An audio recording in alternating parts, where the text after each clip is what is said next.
C'est quoi une iloula en araméen? C'est un mariage. Ça veut dire que actuellement, maintenant là, depuis hier soir, actuellement il y a un mariage réel que tous les tzadikim de toutes les générations, depuis la création du monde jusqu'à aujourd'hui, ils sont présents au mariage de Rabbi Nachman de Breslev. On appelle ça un mariage, mais c'est plus qu'un mariage, c'est une fête qui est énorme, qu'on ne peut même pas s'imaginer. Et cette fête, ça s'appelle une Iloula. Et il y a écrit dans le Zohar que ça serait bien que quand il y a donc une Iloula en haut, qu'on fasse une Iloula en bas. C'est d'ailleurs la raison pour laquelle on fait des Seoudot, quand il y a une Iloula d'un tzadik. Pourquoi on fait des Seoudot? Pourquoi on se réunit? Pourquoi on parle de sa Torah? Pourquoi? Parce qu'il y a exactement la même chose en haut dans le ciel. Il y a une Iloula où on prépare une fête qui est énorme. Et cette fête, elle commence depuis Rosh Hashanah, le jour où Rabbeinu a demandé de se réunir chez lui. Et tous les préparatifs, c'est Rosh Hashanah, c'est Kippour, c'est les 4 minimes, les 4 espèces de Lulav, la Souka en elle-même, c'est le mois le plus rempli de fêtes qu'il y a de toute l'année. Et c'est le mois où Rabbeinu il est mort, le 18 Tishri, 18 qui veut dire en français Chai, pour nous dire comme quoi Rabbeinu il est encore vivant et qu'il n'est pas mort de ce monde et que les vrais morts ce sont nous. Et nous on est juste comme des zombies, on essaye d'avoir un petit peu de vitalité. Et les vrais vivants, ce sont les tzadikim. D'ailleurs, on apprend ça de Yaakov Avinu. On dit, dans la Torah, il y a écrit, c'est écrit mamash dans la Torah. C'est pas un livre de Moussar ou de Chassidut. Il y a écrit Yaakov Lomet. Yaakov Avinu, il n'est pas mort. Alors, il y a une tombe à Hebron. Oui, mais Yaakov Avinu, il n'est pas mort. Maintenant, ça veut dire quoi? Je sais pas. Mais ce qui est sûr, c'est qu'il n'est pas mort. Et quand on dit le mot mort ou pas mort, veut dire qu'il ne nous a pas laissé tomber. Ça veut dire on n'est pas tout seul. On est là, il est là, et il fonctionne, et tzadikim bemitatam, nikraim chaim, les tzadikim quand ils sont morts, ils sont vivants. Les tzadikim bemitatam, yotar dolim. Les tzadikim quand ils partent de ce monde, ils sont encore plus forts. Donc, depuis que Rabbeinu il est parti de ce monde jusqu'à aujourd'hui, 200 ans, 205, 206 ans, Rabbeinu il a monté de niveau et de niveau comme on ne peut même pas s'imaginer. Et le niveau, là où Rabbeinu est parti de ce monde, quand il est parti de ce monde, et le niveau de là où il est aujourd'hui, il est infini, incalculable, plus grand que ce qu'il était quand il est parti de ce monde. Le Rabbeinu que Rabbi Nathan il a connu, c'est pas le Rabbeinu que nous on a connu. Rabbi Nathan a connu un Rabbeinu qui était très grand, qui était énorme. Mais le Rabbeinu que nous on a connu, il est encore plus grand que celui que Rabbi Nathan il a connu. Parce que chaque seconde, Rabbeinu il continue à monter encore et encore. Et Rabbeinu il a plein de facettes. Rabbeinu il avait une facette quand il était vivant. Il avait plusieurs facettes. Rabbeinu il avait une facette devant les Anshe Avoda, les travailleurs. Il avait des businessmen, Rabbeinu. Il avait des Talmidim qui faisaient du travail, du business. Il y avait des balais batim. Tous les Shabbats, Rabbeinu il recevait le soir le tish, quand il faisait le tish. Rabbeinu il recevait que des balais batim. C'est quoi des balais batim? C'est des gens simples, des gens qui travaillent, qui connaissent pas trop la Torah, des gens simples. Rabbeinu il était avec eux. Et il y avait les trois périodes dans l'année où tous les élèves ils venaient. Et là, Rabbeinu il avait une autre facette. Et ces facettes-là, ils étaient très calculés. Ces facettes-là, ils étaient très... Un jour, Rabbeinu, il était assis avec 3 personnes, des gens très sages de Ouman, Hirschber et sa compagnie. Et un jour, Rabbi Shmuel, Rabbi Nathan et Rabbi Naftali, ils rentrent comme ça en plein milieu de la... Sans frapper la porte, il ouvre la porte, il rentre dans la chambre de Rabbeinu et Rabbeinu il était en train de jouer aux échecs avec eux. Quelque chose qui était jamais vu ni connu. Et quand Rabbi Nathan il a vu ça, il a eu une sorte de recul. Et Rabbeinu il a regardé, il a dit sors dehors. Avec eux, je joue aux échecs et je crée le monde, et avec vous, je conquis des chemins. Et Rabbi Nathan, il est sorti. Je conquis des chemins. Et Rabbi Nathan, il est parti en courant. Ça veut dire que Rabbeinu, il avait des facettes. Il avait plusieurs facettes. Donc, c'est certain que aujourd'hui, les facettes de Rabbeinu, ils se sont multipliées. Et on voit à l'époque où Man, c'est un endroit qui était beaucoup de crainte, beaucoup de peur, beaucoup de pleurs, beaucoup de ardeur. C'était très très très spécial. Aujourd'hui, c'est une nouvelle facette de Simcha, une facette de Baba Cool. Il n'y a pas ça c'est mieux ou ça c'est pas mieux. C'est des facettes. C'est des facettes que le tzaddik il a besoin d'avoir pour que tout le monde puisse recevoir Rabbi Nachman de Breslev. Et la facette que nous on a reçue aujourd'hui, c'est la facette de Rabbi Nathan. C'est Rabbi Nathan qui a donné les écrits de Rabbeinu. On connaît Rabbeinu par Rabbi Nathan. Et Rabbi Israël, comme je le disais tout à l'heure, nous tous ici, ensemble, réunis, on doit dire merci à qui? Vous savez, le jour de l'Aïloula, c'est un petit jour de bilan. C'est un bilan, une sorte de remise en question. C'est comme le jour de l'année où on fait c'est le jour où on fait quand on compte, comment? Ouais, quand on compte tout ce qu'il y a pas, ce qui reste pas. Inventaire. Et voilà, on est là, à Rosh Hashanah. On fête l'anniversaire de Rabbi Nachman. Et ce qu'il faudrait peut-être se poser comme question, c'est où on en est. Qu'est-ce qui se passe? On est en plus, on est en minus. Mais à quel sujet? Au sujet de la lumière de Rabbi Nachman. En commencement à remercier qui est-ce qui nous a fait faire connaître cette lumière d'espoir, cette explosion de simcha qui nous a donné, qui a amené dans le monde ces grandes perceptions divines qui nous a fait faire partager sans aucun mérite, aucun srout.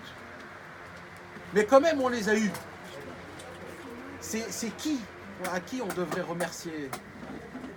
Et apparemment il y a une trentaine d'années, il y avait un homme qui a été tout vieillard et qui était vêtu d'une simplicité à ne pas décrire. Et il est allé dans le monde en entier pour essayer de diffuser, pour de faire connaître, de faire goûter un petit peu la lumière de Rabbi Nachman de Breslev et de crier dans le monde Yesh Rebbe Baolam. Il y a un Rebbe dans le monde qui obtient des médicaments auxquels aucun tzaddik au monde a donné des médicaments pareils. Mais plus que ça, aucun tzaddik au monde nous a donné aussi les ustensiles pour appliquer ces cachets-là, pour qu'on puisse redevenir des personnes normales, pas des animaux qui sont complètement annulés à notre corps, à nous, notre corps matériel qui ose nous demander des ta'avot et des mauvaises choses. Donc déjà en premier, le plus important serait de savoir déjà de qui ce feu il tient aujourd'hui, sur lequel Rabbi Nachman de Breslev il a dit mon feu brûlera jusqu'à la venue du Mashiach. Et il a dit ça Rabbi Nachman, comme il dit Rabbi Nathan dans le Chaim Moran, Samour l'Istel Kuto. Cette parole a été dite avant qu'il meure. Il a dit mon feu brûlera jusqu'à la venue du Mashiach. Et ce feu-là, c'est qui l'a rallumé après des dizaines d'années où la lumière de Rabbi Nachman était quelque soit un petit peu éteinte. Et ben c'est Rabbi Israël Ber qui est venu et qui a partagé ses maladies avec nous et ses médicaments pareil avec nous. Et la preuve la plus grande, c'est que quand Rabbi Nachman de Breslev a dit mon feu brûlera jusqu'à la venue du Mashiach. En vérité, il n'a pas dit mon feu brûlera jusqu'à la venue du Mashiach. En vérité, il a dit Mein Feierel Schoin Kluen bis Mashiach vet kumen. Il a dit mon feu va bientôt. Mein Feierel Schoin vet kumen. Schoin c'est bientôt. Et dans le Pétek, il n'y a pas écrit Shoin parce que c'est maintenant. Mon feu, c'est maintenant. J'enlève le mot Shoin parce que ce qu'il a écrit, quand Rabbeinu, il avait dit, en fait, il avait regardé les années plus tard, quand on va être dans une période qui sera tellement difficile. Donc tout le chidouche que Rabbi Israël il a emmené avec une totalité d'humilité, de rabaissement, de beauté, de grâce. Mais quand même, c'était quelque chose qui s'est fait. Et vous savez ce qu'il y a écrit dans le Zohar? Donc le jour de la Iloula, il y a écrit que Akadosh Baruch Hu, il vient et il donne des cadeaux au Bal Iloula. Il donne des cadeaux à la personne sur qui on fait la Askara, la Iloula. Donc actuellement, Rabbi Nachman de Breslev reçoit des cadeaux de Hachem. Et la question qui se pose, quel cadeau on peut recevoir dans le ciel? C'est ça la question. Et quel cadeau on peut recevoir dans le ciel? C'est quoi le genre de cadeau? Il y a écrit qu'Akadosh Baruch Hu, il donne des cadeaux au Bal Iloula. Et c'est quoi le cadeau qu'on peut...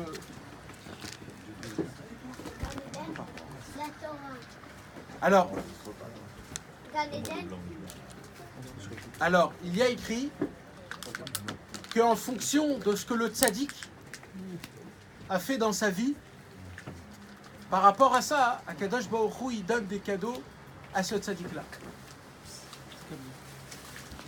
Rabbi Nachman de Breslev a dit une parole, que cette parole a foudroyé le monde en entier orthodoxe.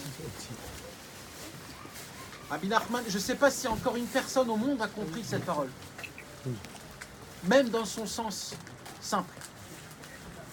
Rabbi Nachman de Breslev a dit, je peux amener le Mashiach tout de suite maintenant, là, en claquement des mains, tout de suite.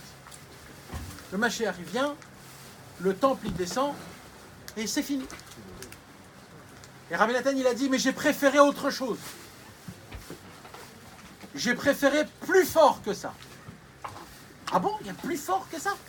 Il y a plus fort que le Mashiach, que le Beth Amikdash, que les Korbanot, que le Yetzer Hara on le tue? Il y a plus fort que ça? Rabbeinu il a dit, j'ai préféré faire rentrer un hirour de Teshuvah dans le Ham Israël.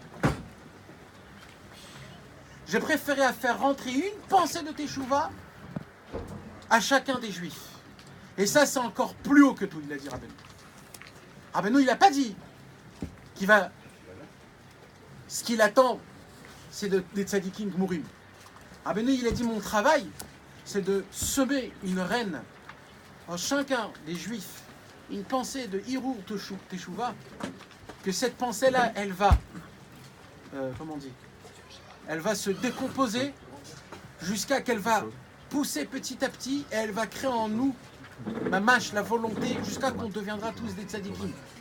Et il a dit, Rabbi Nachman de Breslev, j'ai fait en sorte que Akadosh Baruch Hu ne prendra personne de son plein de sa vie avant qu'il aura terminé le but pour lequel il est venu.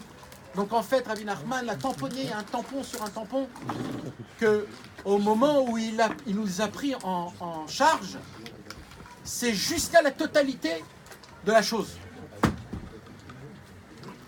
Et puisque c'est ça qu'il a fait toute sa vie, Rabbi Nachman, donc le cadeau qu'on peut donner à Rabbi Nachman, le cadeau que Hachem va donner à Rabbi Nachman dans le ciel, c'est en fait encore et encore des âmes et des âmes perdues. Perdues, avec le tampon qui ne peuvent plus revenir. Et Akadosh Baruch Hu va offrir des nouveaux livres, des nouvelles perceptions divines. Que grâce à ça, il va pouvoir encore plus grandir, Rabbi Nachman. Et grâce à ça, ramener encore plus de monde.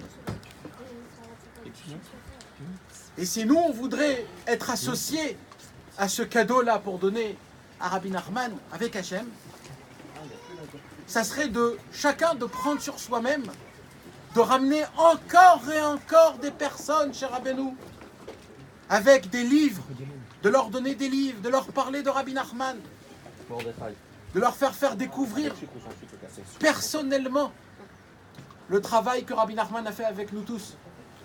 Rabbi Nathan, il répète des dizaines de fois dans Alim et Troufa à son fils, rappelle-toi d'où on vient, rappelle-toi d'où on vient.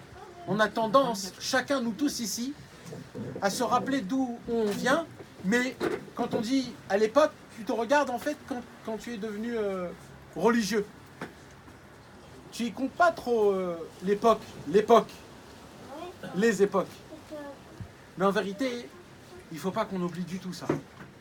Parce qu'il faut qu'on se rappelle, chacun, dans quelle maison il est né, dans quel environnement, avec quel ami, avec quel tarbout, comme on dit, culture, dans les cultures, les Tunisiens, les Marocains, Belleville, les combines, les copains, les copines, les trucs, toutes ces choses-là. Et de tous ces endroits-là, un par un, Rabbi Nachman est rentré dans notre cœur et on a choisi entre ça et ça, on a choisi Rabbi Nachman de Breslev. Et ça, c'est grâce à Rabbi Nachman. Et il faut se le rappeler tous les jours d'où Rabbeinu nous a pris. Vous savez, je vais pas, c'est juste comme ça une conversation entre amis. Je vais pas vite faire long. Je vais juste vous dire deux petits trucs très importants. Et c'est très important que chacun qui a quelque chose à dire, dit, parce qu'on est tous dans le même bateau, on a tous pris le même train, et nous tous, on doit tous parler de la grandeur de Rabbeinu, surtout d'être joie de l'avoir connaître, de faire partie de son équipe. Vous savez, il y a un minag chez les Chassidim de lire la Megillat Kohelet Shabbat. Je ne sais pas comment on dit Kohelet en français. L'Ecclésiaste, ouais, c'est un mot. Hein? Shabbat Rolam, ouais. Qui n'a pas eu de café? Qui veut du café? Il est bon le café. Il est bon le café? Il est bon le café. Non, le café. J'ai. Ou du thé alors, qui veut du thé? Vous savez, le livre d'Ecclésiaste, l'Ecclésiaste, ouais, dans Kohelet, le livre de Kohelet, écoutez mes amis, c'est un tridouche vraiment énorme, ce tridouche. Vous allez mettre. Dans Megillat Kohelet, c'est Shlomo Amelech qui l'a écrit. D'accord? Ça fait partie des 3 livres qu'il a écrits, Mishlei, Kohelet et Shira Shirim. Et Perek Shira. Et Kohelet, la Gemara nous raconte quelque chose de très spécial. Quoi? La Gemara nous dit un jour, les Chachamim se sont mis à table et ils ont dit, on voudrait enlever le livre de Kohelet de la Bible.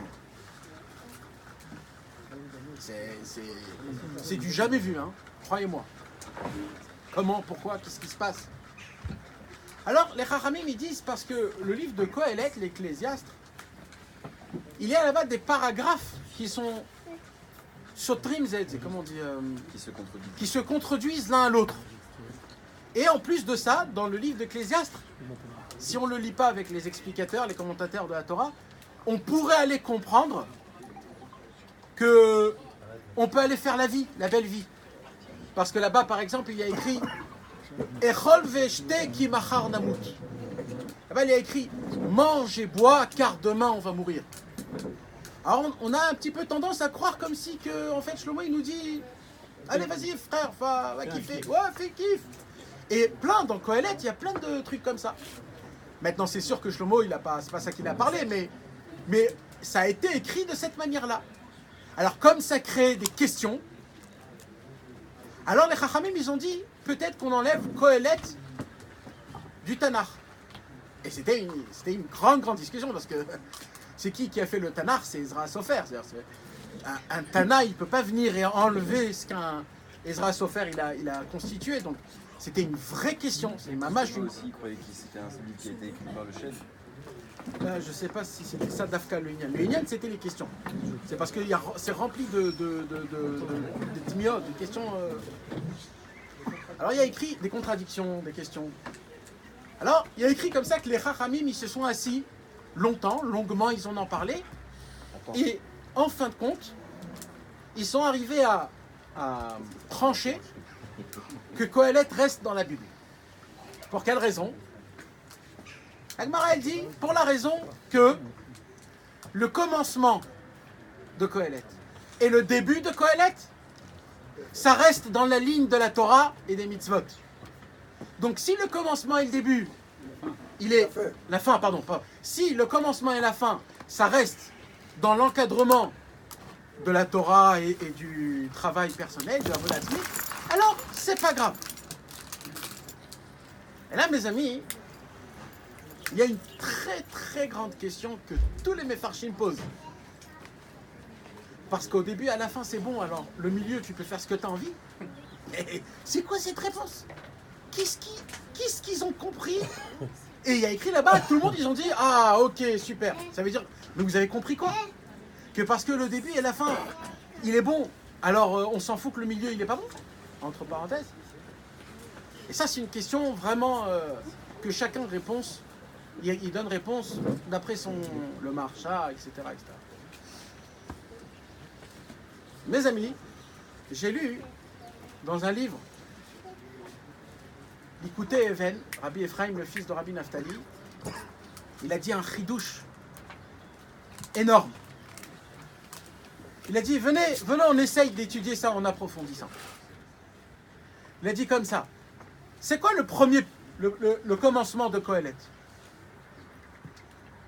Maïtaron la Adam bechol amalo sheya'amol tachat hashemesh. Où est le bénéfice de la fatigue d'un homme dans ce monde-ci en bas du soleil? Là-bas, ça nous apprend comme quoi tout ce qui est dans la mesure du temps, le soleil, ça vaut pas la peine. Donc, sur quoi il faudrait mettre toutes nos forces?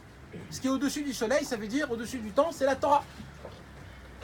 Et c'est quoi le dernier passouk de Kohelet? Le dernier passouk de Kohelet, c'est Kizeh kol ha'adam. Qu'est-ce qui va rester de l'homme à la fin de compte? L'homme lui-même. Et la Gemara, elle dit Kizeh kol ha'adam. C'est ça, tous les hommes. Dans les Mefarshim, il y a écrit Zé, ça ne veut pas dire ça, ça veut dire lui. Zé. Lui. C'est démonstratif. C'est démonstratif, ça veut dire c'est sur un point. Et là, la Gemara, elle pose la question, la Gemara. Misé, Gemara Masechet Ta'anit. C'est qui, sur qui on parle? Car c'est ça tout l'homme. Sur qui on parle? Ah, la Gemara Masechet Ta'anit, mais Fourash, elle dit Kol ha'olam lo nivra, et là, les tzavot, les é. C'est une Gemara, hein, mes amis. C'est une Gemara mamash. C'est une Gemara qui veut dire tout le monde n'a pas été créé que pour cet homme-là. Sur quel homme? Sur l'homme où il y a écrit dans le Kohelet Kizeh kol ha'adam. Sur cet homme-là. Et c'est qui cet homme-là? Qui détient la crainte. Et c'est qui cet homme-là? Chez Nehemar, Ve tzadik yesod olam. Le tzadik yesod olam. Alors en français, je vais vous le faire simple. En fait, le monde n'a pas été créé que pour qu'un seul homme, un seul homme. Il a été créé que pour un seul homme. Alors pourquoi on est tous là? Pour qu'il y ait un tsevet, pour qu'il y ait une... décor. Voilà. C'est pour qu'il y ait des routes, c'est pour qu'il y ait des menuisiers, c'est pour qu'il y a... Mais en vérité, tout le monde n'a été créé que pour cet homme-là. Et la preuve, il y a écrit Tzadik Yesod Olam, et il y a écrit dans Kohelet Kizeh kol ha'adam. C'est ça tout l'homme, tout ce qu'il a écrit dans Kohelet, c'est sur cet homme-là. Et le Zé, c'est Kol ha'olam lo nivra ela letzavot, les Zé. Les Zé? Les Zé à Adam. Et là, Rabbi Ephraim ben Rabbi Naftali, il dit Vous avez compris la question, la réponse plus ou moins? C'est pas compliqué. Laurent, vous voulez que je répète? Répète. La question est, dans Qohélet, on trouve beaucoup de contradictions. Les Chachamim, ils ont voulu enlever, à la fin, ils n'ont pas enlevé, parce que le commencement et le début, ils parlent de la Torah et les mitzvot. C'est quoi le commencement? Le commencement, c'est qu'est-ce qu'on doit faire dans ce monde-ci, en bas du soleil, il n'y a rien à faire. Et la fin, qui kol Adam, car c'est ça tout l'homme. C'est qui, car c'est ça tout l'homme? C'est pas un signe. Comment tu dis? C'est pas un signe, c'est démontré en fait. C'est-à-dire, il parle de quelqu'un qui kol Adam. Et c'est qui le kol Adam? Kol Olam le Nivra, il a Savot Lésé, c'est ce même homme que la Gemara dit que tout le monde a été créé que pour lui. Et là, il vient, il dit quelque chose d'énorme. Il dit Rabbi Ephraim ben Rabbi Naftali. C'est Mamash, ça, tout le Inyan, mes amis, écoutez bien. Il dit comme ça. Dans la vie, on va se poser plein de questions. On va avoir plein de styrotes, comme on dit, de contradictions. Mais c'est quoi les contradictions qu'on va avoir? Des contradictions réelles de la Torah.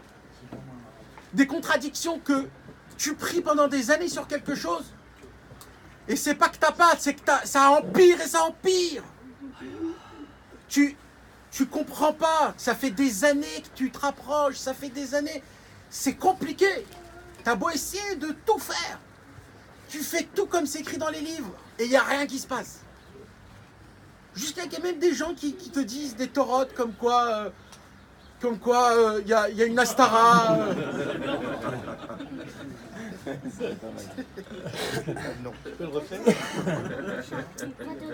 Il y aura des gens qui vont te dire comme quoi c'est pas pareil, comme quoi c'est... Il y aura plein de styrotes. Et là il dit Rabbi Ephraim ben Rabbi Naftali, c'est pas grave si tu as des questions sur Hachem. C'est pas grave si tu as des questions sur toi, sur ta femme, sur tes enfants, qui grandissent pas comme tu as envie qu'ils grandissent, qui sont pas comme toi, qui sont... C'est pas grave. L'essentiel, c'est le début et la fin. L'essentiel, le début, c'est quoi? C'est la Emouna. C'est quoi la Emouna? On est sous le soleil. On est sous le temps.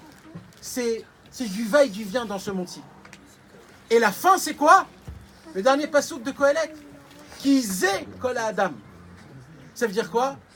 Est-ce que tu es attaché à ce zé-là, à ce tzaddik, Rabbi Nachman de Breslev?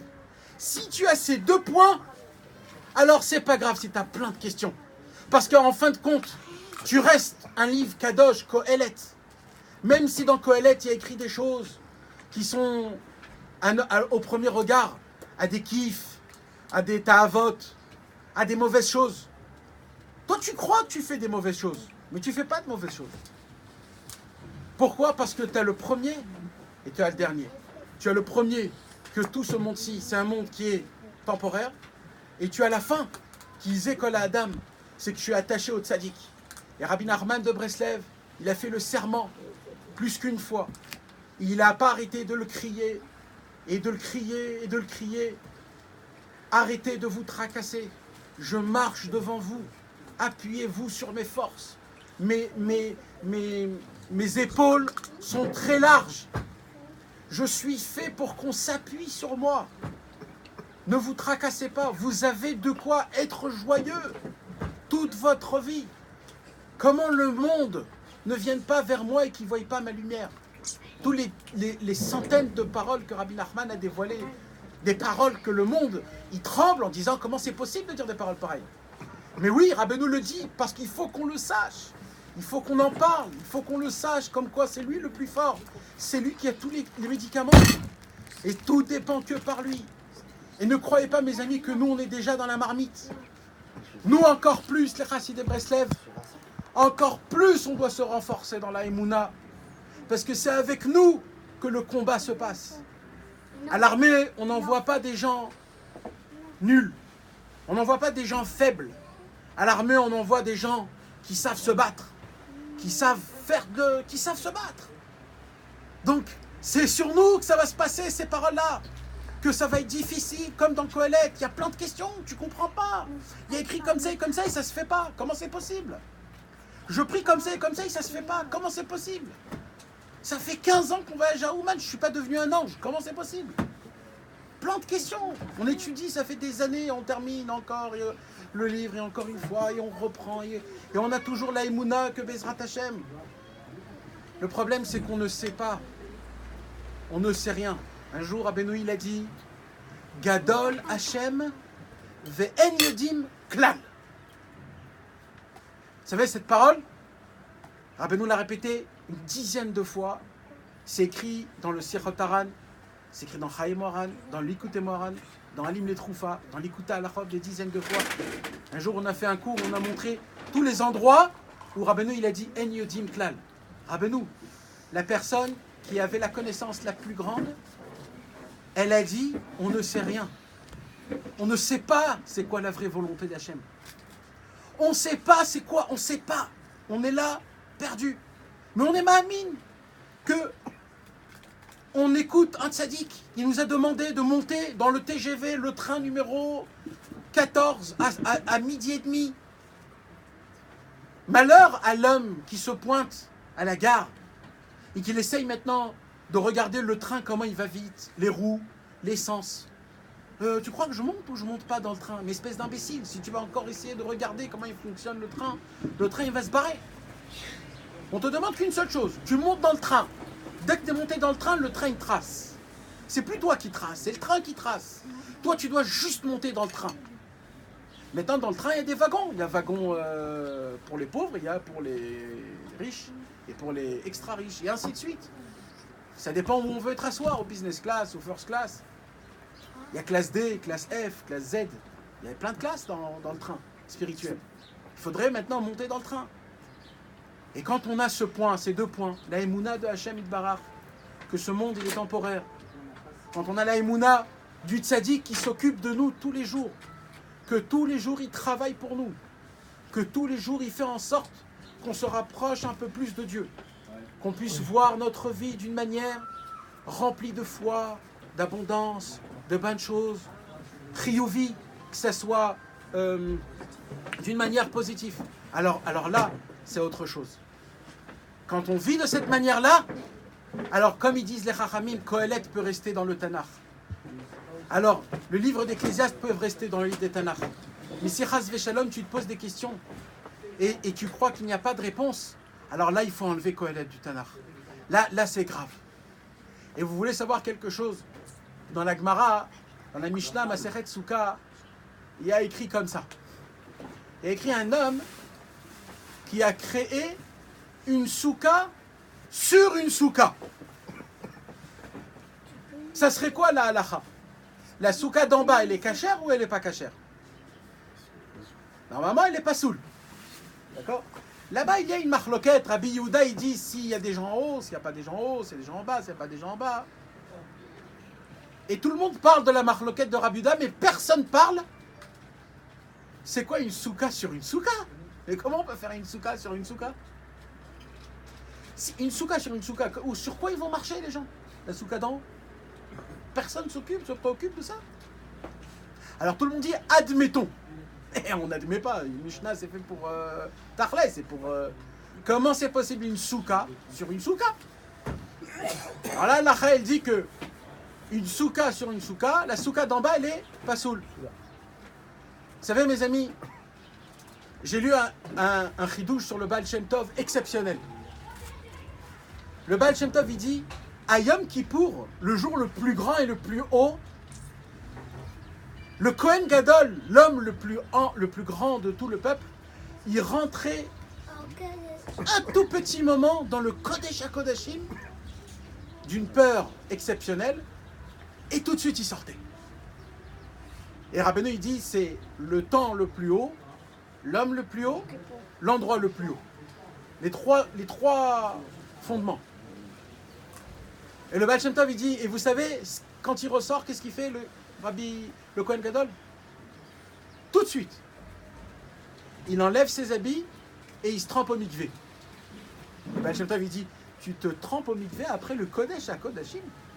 On se trempe pas au mikvé après le Kodesh HaKodashim. Première chose qu'il faisait, c'était d'enlever les habits. Tu te trempes au mikvé, mais qu'est-ce qui s'est passé? Et là, le Baal Shem Tov, il jette sa bombe. Et il dit, jusqu'à maintenant, j'ai fait le kippour pour les tzadikim.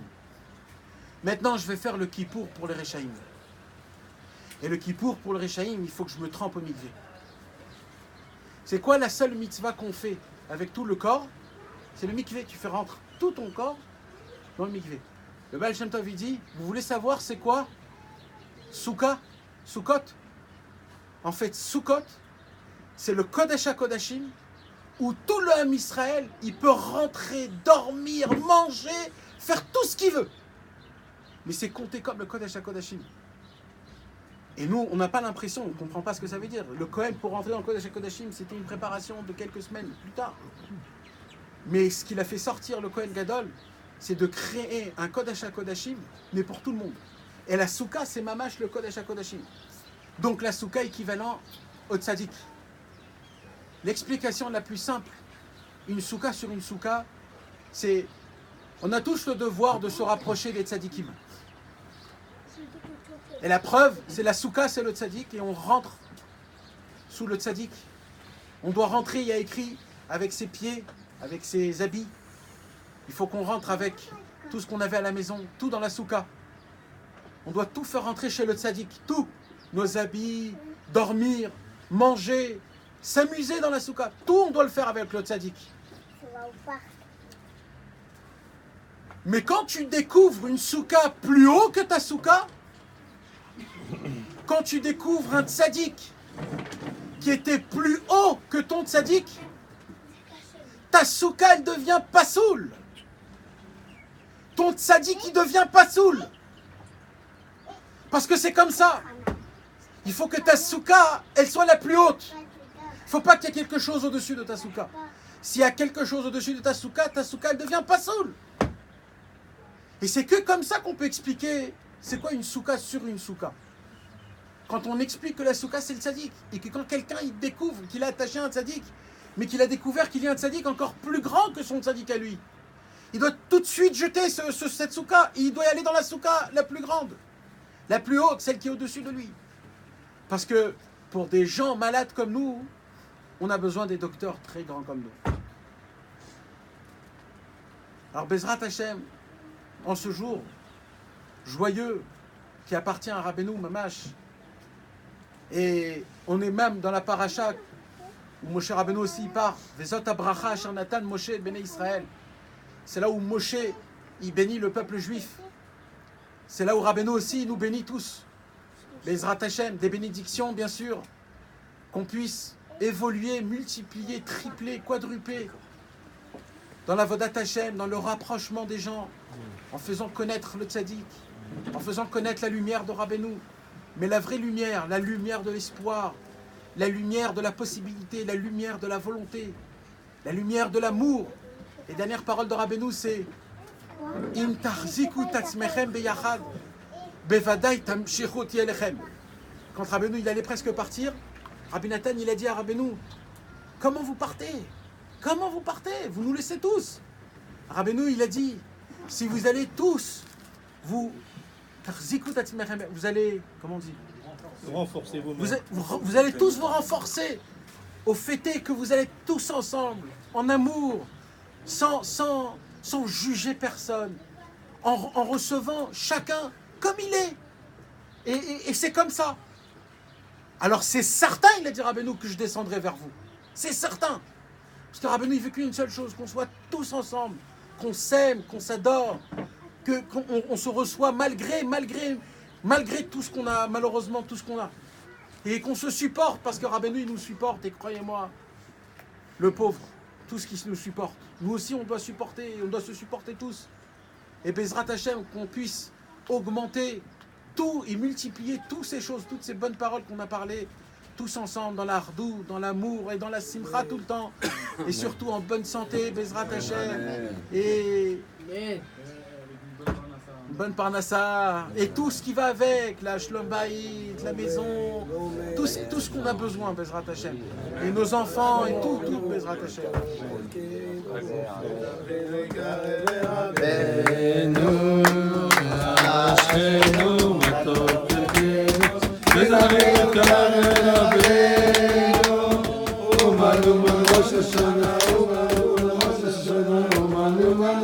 Rosh Hashanah. Oman Rosh Hashanah. Oman kol Hashanah. ורבי יצחק כל השנה. Oman Rosh Hashanah.